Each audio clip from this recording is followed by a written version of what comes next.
Super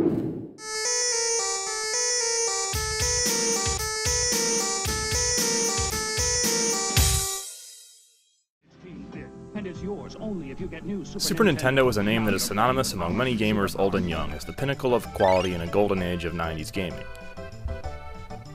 There just seems to be something about those vibrant colors and charming simplistic sprites, as well as that pixelated but serenading music that gives you that warm fuzzy feeling while playing. With a console that's utterly saturated with a diverse lineup of memorable and often quirky games, it can be difficult for the average gamer to know where to start. But my goal with this video is to alleviate that difficulty as I help guide you through and provide a summary of the best of the best. So, whether you're a newcomer looking to become enlightened by the greatness of the SNES library for the first time, or an experienced gamer retracing your steps into the 90s and seeking out some gems you might have missed, I'll give you the advice of an avid Nintendo fan who grew up with the console and help you find the games you should not be without if you happen to own this gray box. And I will attempt to do this in a detailed yet simple and swift manner so that you may go about your day and get to the more important activities in your life, such as playing some of these great games. After all, as a veteran gamer, I understand the value of having as much free time as possible. Number 10.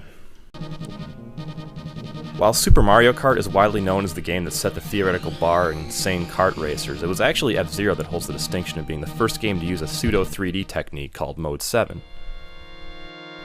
Mode 7 was a sexy new feature in the Super Nintendo that gave gamers a glimpse into the future of what adrenaline-pumping 3D racing can really be like. And F-Zero delivered where Mario Kart left a little bit to be desired by having more speed, more action, and overall more insanity. Instead of banana peels leaving you with the minor inconvenience of spinning out, how about smashing your opponents square into walls where they explode into oblivion? Now that's epic. F-Zero is truly the embodiment of why we love racers in the first place, with its intensity, twists and turns, and its kick-ass futuristic atmosphere. And it will leave you shocked that a game from 1990 can have you so on the edge of your seat with sweat dripping from your brow. Number 9. If you were a kid of the 90s and somehow never succumbed to Turtles Mania, you definitely will be after burning through this one. While the game's pretty brief, it's simply so much damn fun you'll want to replay it over and over again with as much variety as the game allows. And believe me, it allows a ton. After you've kicked ass on the easier, normal modes for instance, replaying the game on hard mode adds an interesting new dimension. Most of that new dimension being increased cursing and controller slamming. But seriously, this really is one of those games that will just never get old. Hell, I even find myself revisiting the nostalgic journey 20 years later. And the game simply ages better than most in the SNES library too, proving itself as timeless as the awesome sci-fi inspired plot within the game itself. The diversity of the environments as you eagerly travel through time to put an end to Shredder simply adds to the artistic depth that you wouldn't really expect from this kind of beat 'em up, making it one of the most memorable and still quoted games to this day, especially with nostalgic gems like this. Bury my shell at Wounded Knee. With its non-stop pummeling of button mash and fighting, which especially shines in the multiplayer, Turtles in Time is really the epitome of a classic arcade-style game, without the frustration of emptying your hard-earned quarters into the arcade machine. Number 8. At this point you might be asking yourself, what the hell is this game? At which point I might advise you to stop watching this video immediately and go check it out as soon as possible. Don't worry, I'll be here when you get back. While the RPG juggernaut Squaresoft really flexed their artistic muscles with games like Chrono Trigger and Final Fantasy, this quirky, lesser-known action RPG called Evo truly shows that you can think outside the box, and in the process create one of the most underrated games in the SNES library.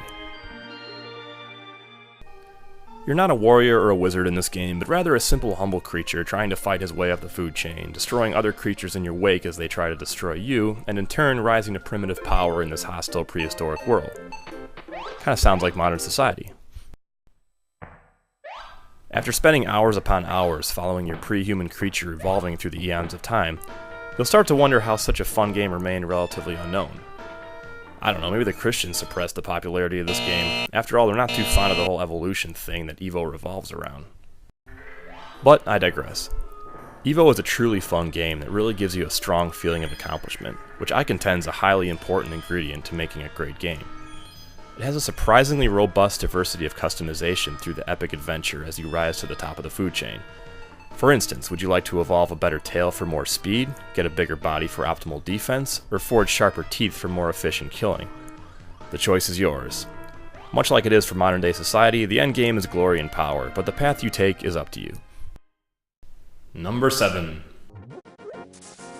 The original Legend of Zelda on the NES introduced us to a vast and immersive world of epic fantasy, rich gameplay, and intense action, and allowed even the meekest of gamers to kick some ass with the hero Link.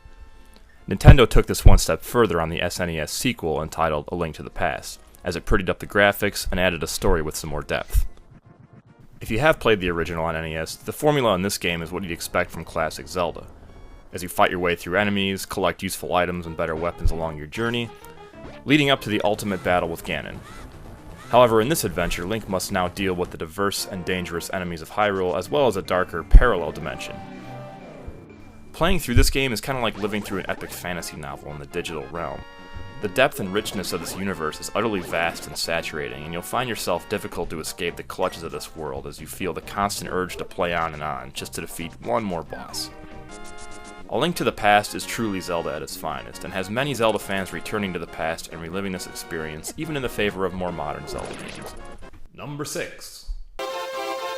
In the 90s, Mario was truly at the pinnacle of his power, but at an unexpected turn of events, Nintendo decided to divert from the charming, chubby plumber himself, and instead put the spotlight on his sneaker-sporting dinosaur chum Yoshi.